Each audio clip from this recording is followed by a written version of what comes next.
성경 말씀 보도록 하겠습니다. 성경 말씀은 사사기 3장입니다. 사사기 3장. 원래 제가 7절부터 31절까지를 다 읽으려고 했는데요. 너무 길어가지고 7절부터 10절까지만 읽고 오늘 여러분에게 미션으로 드리겠습니다. 31절까지 꼭 읽어보세요. 아셨죠? 7절부터 10절까지 말씀.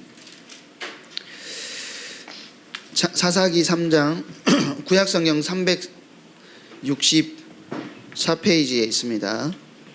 사사기 3장 7절부터 10절까지 말씀 우리 다 같이 합독합니다. 이스라엘 자손이 여호와의 목전에 악을 행하여 자기들의 하나님 여호와를 잊어버리고 바알들과 아세라들을 섬긴지라. 여호와께서 이스라엘에게 진노하사 그들을 메소보다미아 왕 구산 리사다임의 손에 파셨으므로 이스라엘 자손이 구산 리사다임을 8년 동안 섬겼더니 이스라엘 자손이 여호와께 부르짖음에 여호와께서 이스라엘 자손을 위하여 한 구원자를 세워 그들을 구원하게 하시니 그는 곧 갈렙 아들 온니엘이라.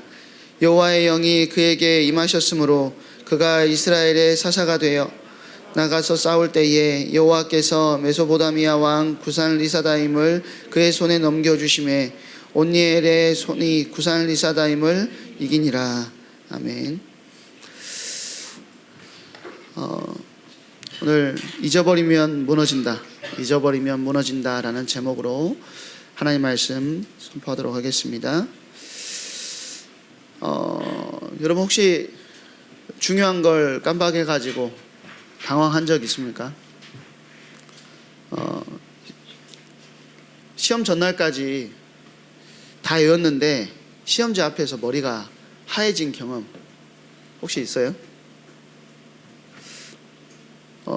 요즘에는 뭐 휴대폰 번호를 따로 적지는 않지만 휴대폰 번호나 나이를 잠깐 헷갈린 기억 한 번쯤 다 있죠. 저도 사실 제 나이가 몇 살인지 잘 기억이 안 납니다. 잊어버리고 살고 있어요. 사실 저 같은 경우도 대학생 때 4학년 2학기 그때 어떤 과목이 있었냐면 그 한국교회사 과목이 있었어요. 교회사를 너무 좋아해가지고 유종의 미를 장식해야겠다. 이제 A+로 끝내야겠다. 그래서 이제 수업 시간에도 열심히 들었지만 시험 볼 때도 겁나 열심히 했거든요. 밤을 샜어요. 그래서 시험지 앞에 딱 갔는데 제가 하나도 생각이 안 나는 거예요. 정말 거짓말이 아니고 밤새서 공부했는데 하나도 생각 안 날 수가 없거든요. 제가 그 이후로는 밤을 새질 않습니다. 무조건 자요. 1시간이든 2시간이든 꼭 자는데 이게 머리가 이게 이상해졌는지 하나도 생각이 안 나는 거예요. 그래서 A뿔이 아니고 뭐 B뿔도 아니고 C뿔을 맞았어요, 제가. 근데 이게 4학년 2학기 과목이라 재수강도 안 되는 거예요. 이제 졸업해야 되는데 재수강 하려면 한 학기를 더 다녀야 되잖아요.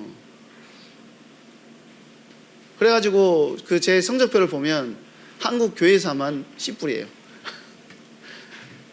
다른 건 다 괜찮은데 그래서 제 그 치욕으로 남아있는 과목이 한국 교회사입니다.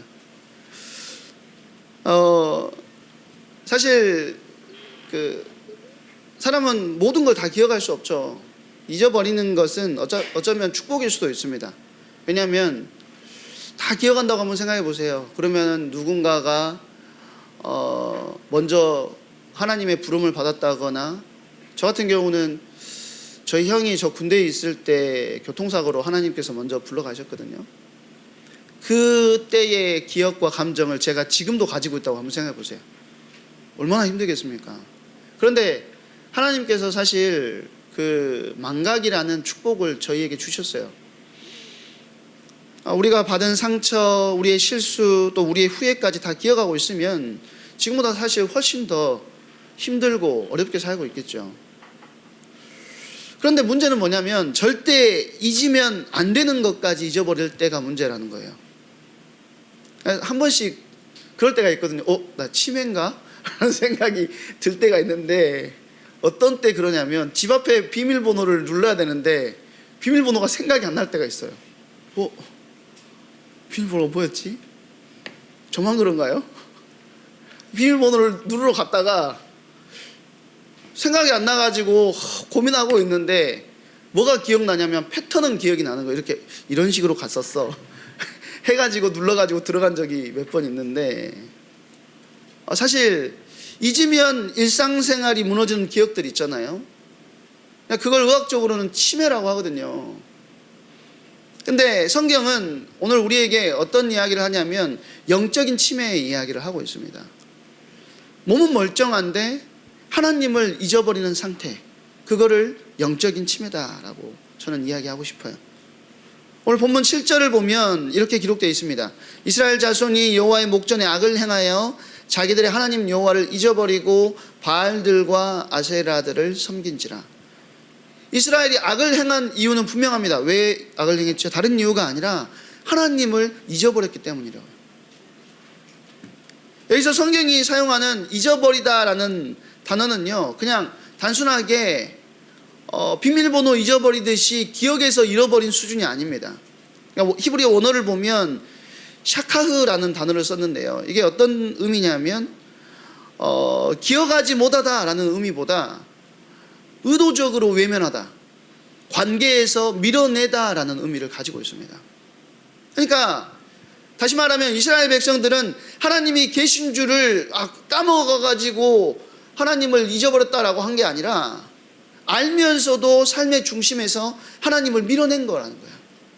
알면서도 하나님과 함께 하여야 되는 백성임을 알면서도 하나님께서 지금까지 자기들을 인도해 왔다는 사실을 알면서도 의도적으로 하나님을 삶의 중심에서 밀어내고 오히려 누구를 섬겼다고요? 바알과 아세라를 섬겼다는 거예요.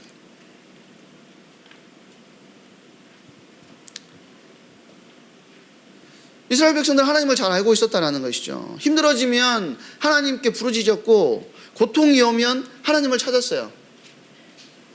그런데 평상시에는 하나님을 삶의 중심에 두지 않았다라는 거죠.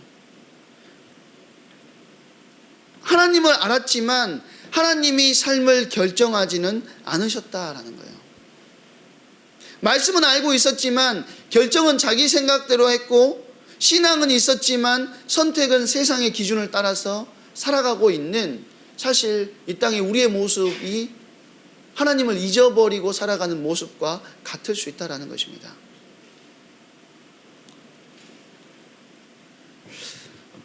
하나님을 신뢰하지 않고 내 삶의 주도권을 내가 쥐고 있는 상태라는 거예요. 그래서 성경은 이 상태를 단순한 실수가 아니라 악이다라고 표현하는 거예요. 악. 여호와의 목전에 악을 행하였다라고 표현하는 이유는 여기에 있다라는 것이죠. 이것이 바로 우리가 말하는 영적인 치매입니다. 머리로는 아는데 마음에는 없는 신앙. 존재는 믿지만 인생은 맡기지 않는 상태를 영적인 치매의 상태라고 말하고 있는 것이죠. 사사기의 이스라엘이 그랬고, 이 말씀은 오늘 우리에게도 동일하게 묻고 있다는 것이죠. 나는 지금 하나님을 알고 있는가? 아니면 하나님께 내 삶을 맡기고 살고 있는가? 이 질문 앞에서 우리가 정직해질 때 우리는 무너짐이 아니라 세워짐의 자리로 나아갈 수 있다는 거예요. 일본 선교 현장을 갔더니 선교사님이 그런 말씀을 하시더라고요. 일본 선교에서 가장 힘든 거는 다른 게 아니다.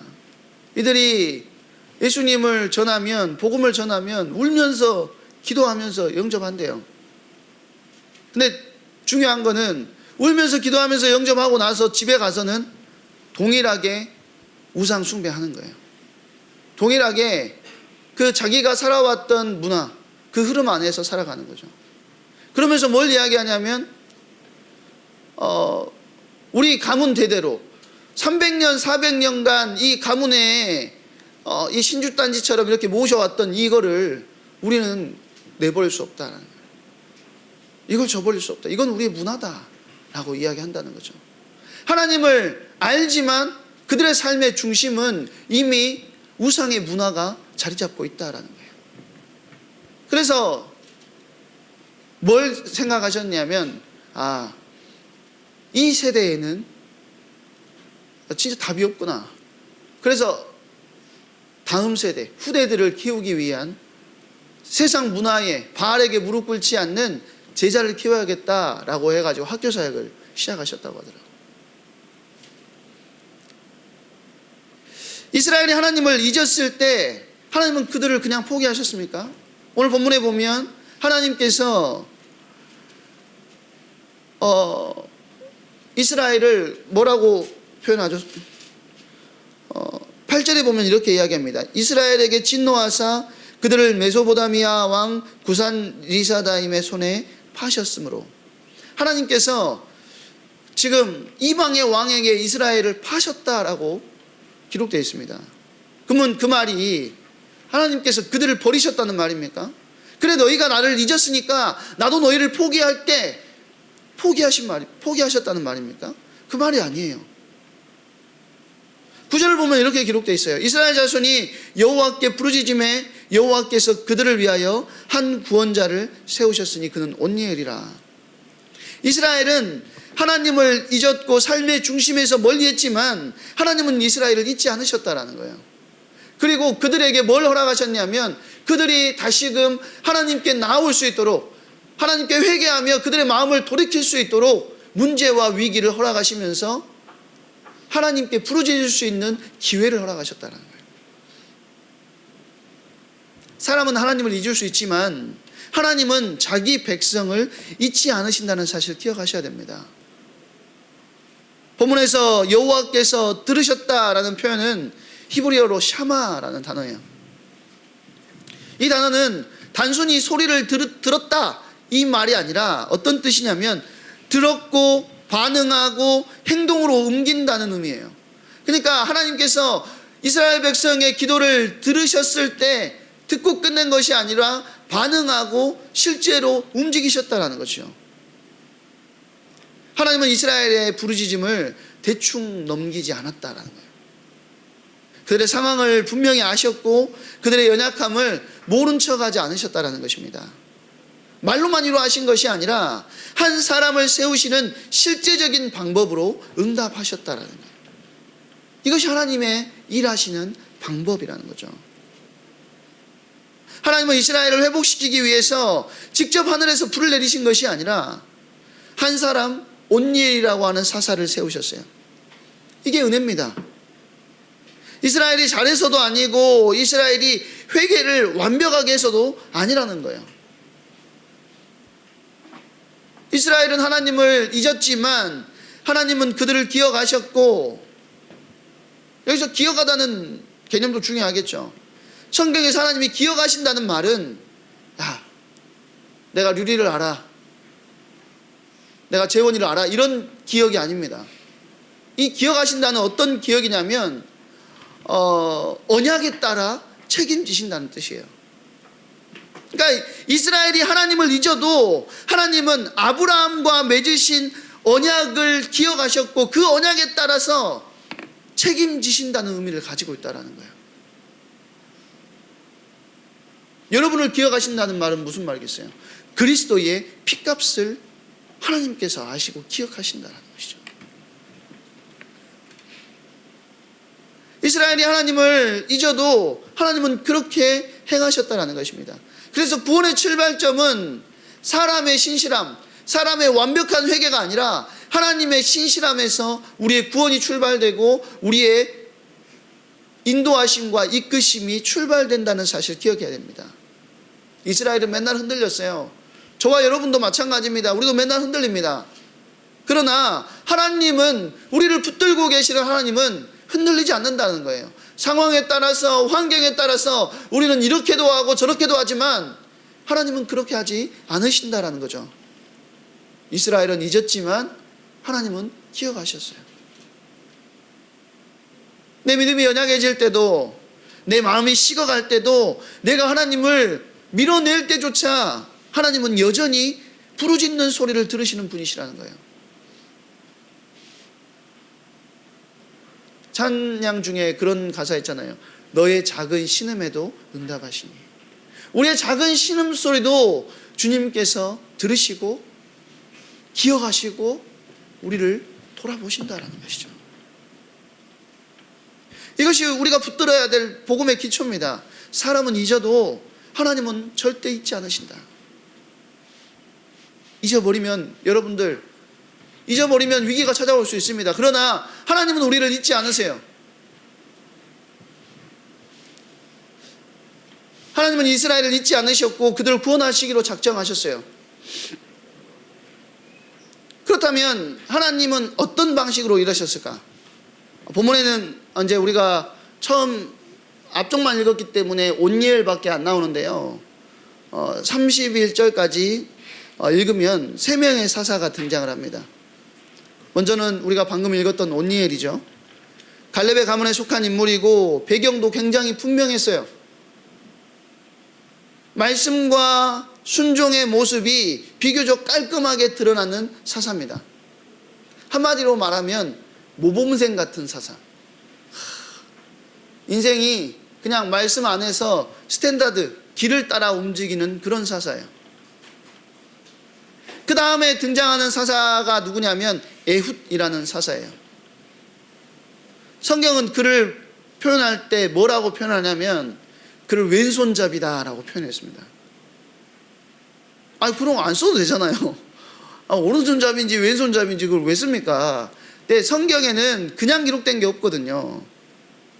그러니까 왼손잡이다라는 표현은 에훗이라는 사사가 평범하지 않았고 어쩌면 약점처럼 보이는 부분을 가지고 있었다라는 거예요. 지금은 요즘에는 왼손잡이 두뇌 발달 더 좋다고 요즘에는 다 양손이 더 좋고 왼손 쓰는 거 괜찮아 라고 이야기하지만 한번 생각해 보세요. 저나 선생님들이 시대에는 왼손 쓰면요 겁나 뭐라 했습니다. 저희 아내도요 원래 왼손잡이거든요. 근데 글씨만 오른손으로 써요. 글씨만 오른손으로 쓰고 칼질은 왼손으로 하거든요. 제가 칼질 왼손으로 할 때마다 비켜 내가 할게 내가 쓸게. 제가 걱정이 돼요. 왼손으로 하는 걸 보면 제가 긴장이 돼가지고 못 있겠더라고요. 그러니까 저희 시대 때는 그랬어요. 왼손으로 쓰면 선생님이 와가지고 매로 손을 때렸다니까요. 오른손으로 써. 우리 때는 그랬거든요. 손도 제 짝꿍도 왼손잡이였는데 손 겁나 많이 맞았습니다. 오른손으로 쓰면 글씨가 이상해요. 이 글씨를 이상하게 써가지고 가면 선생님이 노트 검사를 안 맡아줬거든요. 다시 써오라 해. 자기가 왼손으로 쓰면 글씨가 예쁜데 오른손으로 쓰면 글씨가 이상한데도. 근데 지금 2000년이 뭡니까? 지금 몇천 년 전이잖아요. 그 시대에도 아마 그런 게 있었나 봐요. 어쩌면 약점처럼 보이는 부분을 가지고 있었던 에훗인데 하나님은 온니엘처럼 정돈된 사람만 사용하지 않으셨다라는 거죠. 부족하고 연약해 보이지만 에훗과도 같은 사사를 하나님께서는 들어서 사용하셨습니다. 마지막이 누구냐면 삼갈이라는 사사입니다. 그 뒤에도 사사가 더 나오지만요. 삼갈은 더 설명이 없어요. 출신도 분명하지 않고 배경도 애매합니다. 그가 가진 무기라고는 소를 모으는 막대기 하나뿐이에요. 그러니까 그 말은 삼갈은 목동이었다라고 생각하면 되겠죠. 전쟁용 무기도 아니고 특별한 준비도 없어 보여요. 그런데 성경은 이 삼갈을 평가할 때 뭐라고 평가하냐면 그도 이스라엘을 구원하였더라. 그도 이스라엘을 구원했대요. 이 한 단어가 중요합니다. 그도. 앞에 있던 온니엘도 에훗도 구원했는데 삼갈도 구원했다라는 말이거든요. 조건으로 보면 가장 부족해 보이는 사람까지도 하나님은 동일하게 사용하셨다라는 거예요. 이 장면을 통해서 성경이 말하려고 하는 것은 분명하죠. 하나님이 사람을 고르실 때는 완성된 모습만 보시는 것이 아니라는 거예요. 여러분들 스스로 생각하기, 나는 왜 이렇게 부족하지? 난 왜 이렇게 연약하지? 생각할 수 있습니다. 제가 그랬어요. 제가 그래요. 지금도 그래요. 제가 거기서 벗어났느냐? 그러지 않습니다. 똑같아요. 그래서 제가 아까 무리를 걷는 자라는 찬양이요, 저는 너무 저에게 제 이야기 같은 거예요. 근데 희한하게 하나님은 완성되고 부족함이 없는 사람을 쓰시는 것이 아니라, 부족해 보이더라도, 연약해 보이더라도 하나님께서 쓰시는 기준은 다르다라는 거예요. 하나님 쓰시는 기준이 뭐죠? 그 사람이 누구의 손에 붙들려 있느냐. 하나님의 기준은 그겁니다. 하나님의 손에 붙들려 있는 자를 사용하신다는 거예요. 애국가도 같이 준비가 잘 된 엘리트처럼 보이는 사람, 온니엘처럼, 에훗처럼 연약하고 부족해 보이는 사람, 심지어는 아무것도 준비한 배경 없는 그런 사람, 삼가 같은 사람까지도 하나님의 손에 붙들려 있을 때에 하나님은 사용하신다. 우리 고등부의 모든 청소년들이 하나님의 손에 붙들리기를 바랍니다. 내가 이만큼 준비했습니다, 내가 하나님 나는 이렇게 부족합니다, 그게 아니라 여러분이 하나님의 손에 붙들리기만 하면 여러분들도 이 땅, 이 현장 살릴 수 있는 하나님의 백성으로, 하나님의 도구로 쓰임받을 수 있다는 거예요. 하나님은 사람의 조건을 맞춰서 역사하시는 분이 아니라 자기 뜻을 이루기 위해서 사람을 붙들어 사용하시는 분입니다. 앞에서 우리는 이스라엘은 하나님을 잊었으나 하나님은 이스라엘을 잊지 않으셨고, 사람을 세워 실제로 구원하셨으며, 완벽한 사람만이 아니라 다양한 사람을 사용하셨다는 것을 봤습니다. 그렇다면 질문이 하나 남아요. 왜 하나님은 굳이 사람을 사용하실까라는 거죠. 하나님은 혼자서도 얼마든지 일하실 수 있는 분입니다. 그런데 하나님은 언제나 구원하신 사람을 다시 사용하시는 방식을 택하세요. 그래서 분명히 말할 수 있어요. 하나님이 우리를 구원하신 이유는 천국 가는 티켓만 쥐어주고 끝내기 위함이 아니라는 거죠. 하나님은 구원받은 저와 여러분을 통해서 지금 이 자리에서 여러분을 손에 쥐시고 일하시기를 원하신다. 한번 생각해 보십시오. 저희가 두 번째 날인가 센소지라는 절을 갔거든요. 두 번째 날인가 세 번째 날인가 잘 기억 안 나는데, 1년에 그 절을 방문하는 사람이 3천만 명이래요. 3천만 명. 우리가 간 날도 바글바글해요, 사람이. 거기 가가지고 뭐 운세 뽑기 이런 거 있더라고요. 100엔 내고 100엔 집어넣고 이게 1년의 운세를 뽑는 겁니다. 우리 아이들도 많이 뽑았어요. 야, 해봐도 된다, 괜찮다고 했어요. 너네 하나님 자녀니까 괜찮다. 근데 이게 그 뽑을 때의 기분과 펼쳤을 때의 기분이 같아야 되는데, 뽑을 때는 어떤 기분으로 뽑았죠? 난 하나님 자녀야, 하나님 내 삶을 인도하셔, 그래 뽑았거든요. 근데 어떤 사람은 대흉이야. 대흉인 거예요. 이거 어떡하냐. 그 안에 내용에 보니까 이사 가지 마. 근데 나 이사 가는데 어떻게 되냐. 이런 거예요, 애들이. 어떤 사람은 대복. 나 이거 가지고 가야겠다. 그걸 뭐라 하는 게 아닙니다. 만약에 그런 현장에 하나님이 손가락 하나 하늘에 띄워가지고 일본어로 주 예수를 믿으라, 그리하면 너와 내 집이 구원을 얻으리라 한 번만 띄우면요, 아니 그 사람들이 안 나오겠냐고요. 주님 앞으로 다 나올 수 있어요. 안 그렇습니까?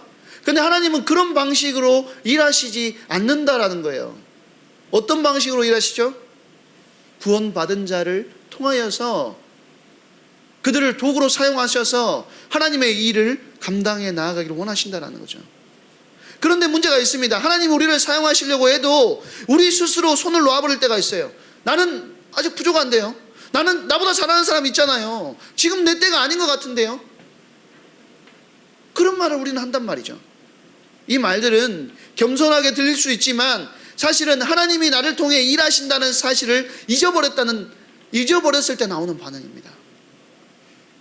이것이 바로 영적 치매의 다른 모습이라는 거예요. 하나님이 나를 위해 하신 일을 기억하면서도 하나님이 지금 나를 통해 하실 일을 기대하지 않는 것, 그게 영적 치매라는 거예요.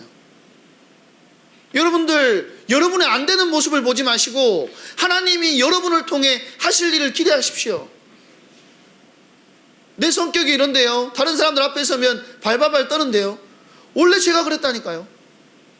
그러나 하나님은 여러분 앞에서 하나님의 말씀을 선포할 수 있는 자리로 저를 부르셨어요. 저 같은 부족한 사람도 세우시는데 여러분을 하나님의 손에 붙들면 하나님이 못 하실 일이 어디 있겠습니까?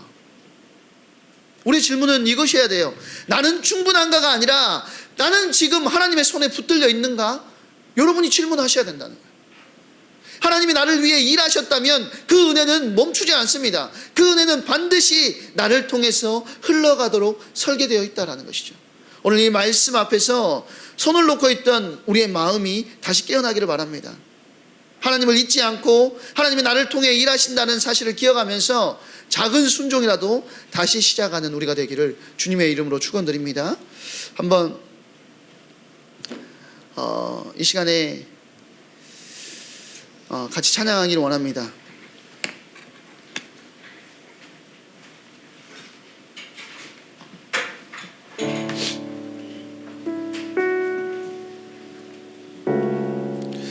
우리가 해야 될 것은 우리 모든 삶을 주님 손에 맡겨드리는 것입니다. 주님이 부르셨고 주님이 행하실 것이고 주님이 나를 통해서 하나님의 일을 감당해 나가실 것입니다. 중요한 것은 내가 하는 것이 아니라 주님 손에 맡겨드리는 것, 주님의 일하심을 기대하는 것, 그리고 주님을 기억하는 것. 우리 이 시간에 주님 손에 맡겨드리리 우리 찬양할 건데요, 우리의 생각과 마음, 우리의 전심을 온전히 주님께 내어드리기를 소망합니다. 찬양하시면서 준비하신 예물 하나님께 드리도록 하겠습니다.